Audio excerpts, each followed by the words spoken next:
নামাজ শেষ করে হযরত ওমর পিছনের দিকে ফিরেছেন, মাসনুন দোয়াগুলি পড়ছেন। হযরত আলী দোয়াগুলি পড়ে বেরিয়ে গেছেন সকলের আগে। বেরিয়ে গিয়ে দেখেন গেটে এক বুড়ি দাঁড়ানো, হাতে এক পাত্র খোরমা।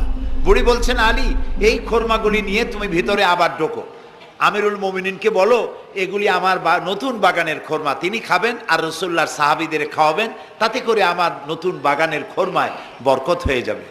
হযরত আলী দেখলেন স্বপ্নে যা দেখলাম তাই সাথে সাথে খাটিয়ে গেল, আশ্চর্য কথা। তিনি ভিতরে ঢুকলেন, হযরত ওমরকে পাত্রটা দিয়া ঘটনা শোনালেন।